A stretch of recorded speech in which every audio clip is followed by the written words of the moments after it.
क्योंकि सब धृतराष्ट्र के अधीन थे, सब धृतराष्ट्र की बंधन में बंधे हुए थे।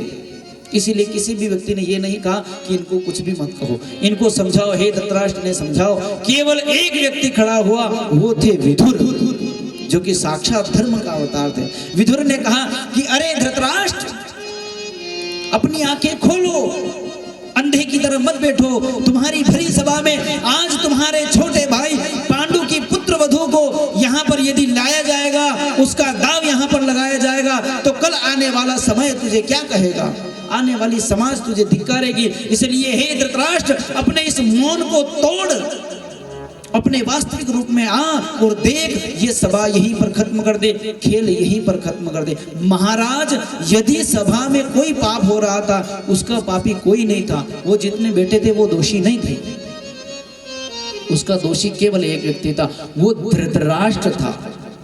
पूरी महाभारत धृतराष्ट्र के ऊपर हुई थी, क्योंकि धृतराष्ट्र उस सभा में बैठा था, वो राजा था। यदि वो कह देता कि खेल बंद कर दिया जाए तो खेल बंद हो जाता। वो चाहता ही नहीं था कि खेल बंद हो, वो चाहता था कि खेल और चले। स्थिति इतनी भयंकर हुई कि पांचों पांडव अपनी पत्नी को भी हार गए। जब पांचों पांडव अपनी पत्नी को हार गए, तब दुर्योधन ने कहा कि जाओ दुशासन खींच कर लेकर आओ मेरे पास में। उसे केवल ये मत कहना कि लेके आना ही नहीं, खींच कर लेके आओ मेरे पास में। तब दुशासन गया और द्रौपदी से जाकर कहा कि तुम हार चुकी हो, तुम्हारे पति तुम्हें हार चुके हैं, अब तुम्हें हमारे साथ में चलना होगा, तुम हमारी दासी बनकर रहोगी। तब द्रौपदी ने कहा कि कौन सा खेल चल रहा है, कि पासों का खेल चल रहा है। किसके सानिध्य में चल रहा है? धृतराष्ट्र जी महाराज के सानिध्य में चल रहा है। तो पापी कौन हुआ? तो मेरे पांचों पति ने तुम्हें कुछ कहा नहीं कि वो क्या कहेंगे, वो तो स्वयं अपने आप को हार चुके हैं। द्रौपदी ने कहा कि जब वो स्वयं अपने आप को हार चुके हैं, तो मुझे दांव पर लगाने का उनको अधिकार किसने दिया? तुम स्वयं को तो हार गए, तो फिर मुझे लगाने का अधिकार कैसे दिया? हारा हुआ व्यक्ति किसी को कैसे दांव पर लगा सकता है? महाराज, जिसको अपनी हट चलानी हो ना, वो तो कोई भी बहाना बना लेता है। किसी ने द्रौपदी की बात को नहीं सुनी, किसी ने भी द्रौपदी की बात को नहीं सुनी। और तो और स्थिति इतनी भयानक थी महाराज कि द्रौपदी उस समय रजस्वला धर्म में थी। और पुराने समय का ऐसा कहावत होता था कि रजो धर्म में जब पत्नी होती है या कोई स्त्री होती थी, तो वो केवल एक वस्त्र से अपने पूरे शरीर को ढक कर रखती थी। महाराज, इतनी दुर्दशा, इतनी भयंकर स्थिति उस समय द्रौपदी के साथ में हुई, जिसे हम यहाँ सुना भी नहीं सकते थे। जब दुशासन उसे पकड़कर खींचकर सभा में लाया, तो उसके सारे वस्त्र रज से लजपत हो चुके थे। द्रौपदी चिल्ला रही है, द्रौपदी बोल रही है, धिक्कार रही है, धिक्कार है धृतराष्ट्र तुम्हारे इस धर्म पर, धिक्कार है तुम्हारे राजा होने पर, हे भीष्म धिक्कार है तुम्हारी ब्रह्म प्रतिज्ञा पर, किस नाम का ब्रह्मचर्य बनकर बैठे हुए हो, धिक्कार है भीम तुम्हारे गदाधर होने पर, धिक्कार है अर्जुन तुम सर्वश्रेष्ठ धनुर्धर बनकर बैठे हुए हो, धिक्कार है तुम्हारे ऊपर, हे धर्मराज तुम्हारे धर्म को धिक्कार है। इतने बड़े महान धर्मात्मा बने हुए बैठे हो, तुम्हारी पत्नी को रजस्वला धर्म में होने के बाद यहाँ पर सभा में घसीट कर ले जाया गया, तुम्हारे मुख से एक शब्द तक नहीं निकाला, धिक्कार है। धिक्कार दी थी महाराज द्रौपदी, किसी ने उनकी बात नहीं सुनी। दुर्योधन ने कहा कि अरे दासियों को तो मैं अपने चरणों पर रखता हूं, पर यदि कोई सुंदर दासी हो तो मैं उसे अपनी जंघा पर बिठाता हूं। हे दुशासन, खींच इसकी साड़ी और उतार दे इसके वस्त्र और इसे मेरी जंघा पर बिठा दे। दुशासन साड़ी खींचने लगा। महाराज, द्रौपदी हाय विलाप करती रही, परंतु उस सभा में बैठा हुआ कोई भी व्यक्ति उस द्रौपदी के सामने नहीं जा सका। सहस्त्र बाहु जो हजारों सेनाओं को एक साथ खत्म कर दे, जो हजारों सेनाओं का एक साथ विध्वंस कर दे, उनमें से कोई भी उठकर एक बार भी किसी किसी ने उठकर यदि ये ललकार कर दी, पितामह भीष्म जो केवल एक बाण से पूरी सभा का संहार कर सकते थे, उन पितामह भीष्म का सर नीचे है तो केवल इसलिए क्योंकि उन्होंने उस अधर्मी सभा का अन्न खाया हुआ था। मेरे कृष्ण भगवान ठाकुर सत्यभामा के साथ में चापा से खेल रहे हैं, बार बार द्वार तक जाते फिर वापस आते, फिर एक पासा फेंकते, फिर द्वार तक जाते फिर वापस आते। पत्नी ने कहा, अरे प्रभु आप इतने परेशान क्यों हो, इतने हताश क्यों हो, इतने दुखी क्यों हो? तो भगवान एक ही बात कहते कि मेरे दुख का केवल एक कारण है कि मेरी कृष्णा, मेरी सबसे प्रिय बहन, उसको आज सभा में घसीटा जा रहा है, उसको निर्वस्त्र किया जा रहा है। तो पत्नी ने कहा, अरे तुम अखिल ब्रह्मांड नायक हो, जाते क्यों नहीं, बचाते क्यों नहीं अपने कृष्णा, अपनी भक्ता को, अपनी बहन को बचाते क्यों नहीं? तब कृष्ण कहते हैं कि वो, अरे मैं तो बेचैन बैठा हुआ हूँ, मैं बार बार द्वार पे इसीलिए जा रहा हूँ कि मैं कब वो मुझे बुलाए और मैं जाऊं, लेकिन वो है कि एक बार भी मुझे बुला नहीं रही है। मैं तो व्याकुल बैठा हूँ महाराज, मेरी बहन एक आवाज तो लगाए, मैं तो व्याकुल बैठा हूं उसे बचाने के लिए, लेकिन वो आवाज उस पर लगा रही है जो उसे बचा ही नहीं सकता, जो उसे बचा ही नहीं सकता, उस पर तो वो आवाज लगा रही है। वो देख रही है गांडीवधारी अर्जुन की तरफ कि मेरा पति शौर्यवान है, ये मुझे बचा लेगा। वो देख रही है अपने पति भीम की तरफ कि मेरा पति सबसे बलवान गदाधारी है, ये मुझे बचा लेगा। मेरा पति धर्मराज है, वो भीष्म पितामह की तरफ देख रही है, नकुल सहदेव की तरफ देख रही है, लेकिन उसने एक भी बार गुरु कृपाचार्य जी की तरफ नहीं देखा, क्योंकि गुरु बिना भ्रम का नरक ही पाई, चाहे न कोटि करहूं पाए। बिना गुरु के कोई भी व्यक्ति इस मानव देह को पार तब तक नहीं कर सकता जब तक गुरु की कृपा नहीं होगी। तब गुरु कृपाचार्य जी ने जैसे ही द्रौपदी की नजर गुरु की तरफ पड़ी, गुरु ने केवल एक उंगली उठाई और कहा, वही सत्य है, पुकार उसे, तेरी लज्जा वही बचाएगा।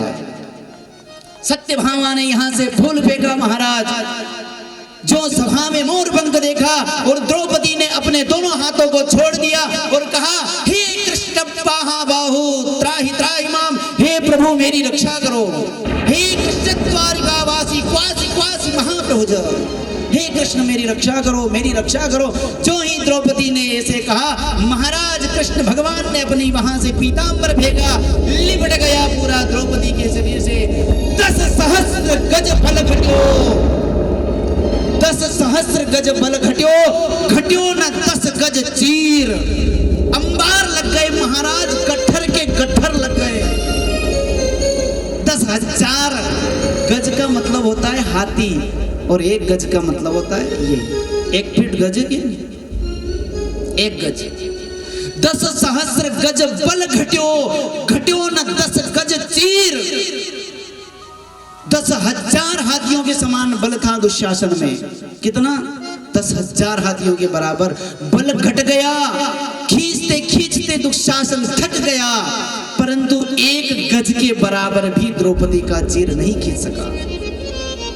हाय कृष्ण पुकारने लगी। तब उस सभा में से विदुर जी महाराज खड़े हुए और देखा कि अरे अंधों, देखो अपनी आंखों को खोलकर, ये कोई द्रौपदी का चीर नहीं, ये द्रौपदी की साड़ी नहीं, ये तो मेरे परम पिता परमेश्वर ब्रह्मांड नायक ब्रह्माधिपति भगवान श्रीमन नारायण, भगवान साक्षात श्री कृष्ण का पीतांबर खींचा जा रहा है। क्योंकि एक पत्नी के चीर को तो कोई कामी पति भी पा लेता है, परंतु मेरे भगवान ब्रह्मांड नायक श्रीमन नारायण के पीतांबर तो ब्रह्मा आदि महारुद्र को भी लोग नहीं होते। द्रौपदी का चीर बचाया भगवान ने। दुशासन थक गया, गट्ठर लग गए महाराज, ढेर के ढेर हो गए साड़ियों के, फिर भी द्रौपदी की इज्जत नहीं लूट पाया। भगवान की कृपा हुई, दुशासन थक हार कर गिर पड़ा, और गिरने के बाद में फिर द्रौपदी उठी। द्रौपदी ने ललकारते हुए एक ही बात कही कि अरे पितामह, मेरी जगह यदि आपके पुत्र दुर्योधन की पत्नी होती तो क्या आप ये होने देते? तब पितामह धृतराष्ट्र को बड़ा दुख हुआ और धृतराष्ट्र ने माफी मांगी और कहा, हे पुत्री मुझे माफ कर दे, मैं तुझे देना चाहता हूँ, तू मांग, तू क्या मांगना चाहती है। तब उसने कहा, मुझे तेरा पुत्र घसीट कर इस सभा में ले आया, इतनी मेरी बेइज्जती हो गई, इससे ज्यादा मैं और क्या मांग सकती हूँ आपसे। फिर भी कहा कि जो हो गया उसे छोड़। महाराज धर्म देखिए, धर्मराज कहलाना कोई छोटी मोटी बात नहीं। अपनी पत्नी को सामने केस पकड़कर घसीट कर लाया गया, फिर भी जो मौन रहे, फिर भी जिनके मुख से एक बात नहीं निकली, उसी को धर्मराज युधिष्ठिर कहते हैं। परंतु उस दृश्य को देखकर भी जो नहीं बोले, उन्हीं का नाम कौरव है। और वही कौरव फिर किस तरह से मरे, यह आप जानते ही हो सभी। अधर्म युक्त सभी धृतराष्ट्र से फिर द्रौपदी ने एक ही बात कही कि मुझे अब और कुछ नहीं चाहिए, मुझे बस सिर्फ इतना चाहिए कि मेरे पुत्र जो मेरे जो पति हैं, ये अपने आप को जो हार गए हैं, इन हारे हुए पतियों को आप अपने बंधन से मुक्त कर दो। ये जो तुम्हारे दास बने हुए हैं, अपने दासत्व से तुम इन्हें मुक्त कर दो। तब धृतराष्ट्र ने कहा, जाओ मैं तुम्हें तुम्हारे पतियों को अपने दासत्व से मुक्त करता हूं। महाराज सभी चल दिए, अज्ञातवास उन्होंने भोगा, 12 वर्ष तक फिर वनवास किया, 1 वर्ष और वनवास किया। उसके बाद में पुनः जब आए तो सबने विनय किया कि भाई अब हमने अज्ञातवास भी भुगत लिया है, अब कुछ नहीं तो हमारा इंद्रप्रस्थ तो कम से कम हमें लौटा दो। परंतु नहीं, जिसकी बुद्धि क्षीण हो जाती है, जिसका अंततः गत्वा, जिसका अंत आ जाता है, उस व्यक्ति को केवल और केवल दुर्दशा और दुर्वृत्तांत ही दिखता है। दुर्योधन के मन में आज भी ये है कि नहीं, चाहे कुछ भी हो जाए, इन पांडवों को मैं अपने राज्य में एक तिनका तक नहीं दूंगा। भगवान श्री कृष्ण आए और दुर्योधन से कहा कि हे दुर्योधन, दो न्याय अगर तो आधा दो, पर इसमें भी यदि बाधा हो, तो न्याय अगर तो आधा दो, पर इसमें भी यदि बाधा हो तो दे दो केवल 5 गांव, रखो अपनी धरती तमाम। हे दुर्योधन, मुझे केवल 5 गांव दे दे, बाकी सारी धरती अपनी रख ले। परंतु दुर्योधन वह भी दे न सका, किंतु दुर्योधन वह भी दे न सका और अपने मद के अहंकार में भगवान श्री कृष्ण को बांधने चला था। तब जाकर भगवान श्री कृष्ण ने कहा कि अरे आज तुझसे केवल एक बात मैं कहना चाहता हूं कि जब विनाश व्यक्ति पर छाता है तो पहले विवेक मर जाता है। रामायण में कहते हैं कि जाको प्रभु दारुण दुख देहि, जाको प्रभु दारुण दुख देहि, ताकि मति पहले हर लेहि। जिस व्यक्ति को प्रभु दारुण दुख देना चाहते हो, उसकी मति पहले से ही भगवान श्रीमन नारायण हर लेते हैं। हम लोग कहते हैं कि अरे ऐसा हो रहा है, वैसा हो रहा है, ये हो रहा है, वो हो रहा है। ये व्यक्ति तो उल्टे उल्टे काम वो कर नहीं रहा है, वो उसे करवा रहा है, क्योंकि उसे पता है कि जब तक इसके पाप का घड़ा नहीं भरेगा तब तक मैं इसका अंत नहीं कर पाऊंगा। भगवान श्री कृष्ण को मना कर दिया। भगवान शांति दूत बनकर आए। भगवान ने कहा कि हे दुर्योधन, तुम अपनी पूरी धरती रख लो, केवल 5 गांव हमें दे दो। उससे पहले की बात है, महात्मा विदुर एक समय धृतराष्ट्र के भवन में गए। महात्मा विदुर जैसे ही जा रहे हैं तो चरणों की आहट से धृतराष्ट्र पहचान लेता था लोगों को आते हुए। विदुर जैसे ही गए, प्रणाम किया तो धृतराष्ट्र ने कहा कि आओ विदुर। विदुर जी महाराज कहते हैं कि हे धृतराष्ट्र, तुम मेरे आने की चरणों की आहट को पहचान रहे हो, परंतु तुम्हारे द्वार पर तुम्हारा काल खड़ा हुआ है, जो मुंह फाड़े बैठा हुआ है, जो तुम्हारे पूरे वंश को खत्म कर देगा, तुम्हारे पूरे वंश का सर्वनाश कर देगा। वो काल तुम्हें दिखाई नहीं दे रहा है। अपनी आंखों को खोलो हे धृतराष्ट्र, उस सामने आते हुए काल को देखो। पुत्र मोह में तुम इतना डूब गए हो कि तुम्हें अपना आने वाला काल भी दिखाई नहीं पड़ रहा है। सामने तुम्हारे द्वार पर तुम्हारा काल खड़ा हुआ है। तुम जानते हो कि यदि तुमने पांडवों को उनका राज्य नहीं दिया, यदि तुमने पांडवों की बात नहीं स्वीकार करी, तो वो पांडव युद्ध करेंगे। और तुम ये भी जानते हो कि पांडवों के साथ में श्री कृष्ण है, इसलिए युद्ध पांडव ही जीतेंगे। इसका मतलब ये सत्य है कि तुम्हारा पूरा कौरव वंश समाप्त हो जाएगा। जब इतनी बात धृतराष्ट्र से विदुर ने कहा तो धृतराष्ट्र फिर भी मौन रहा, कुछ नहीं बोला। ये बातें चल ही रही थी कि दुष्ट दुर्योधन वहां पर पहुंच गया।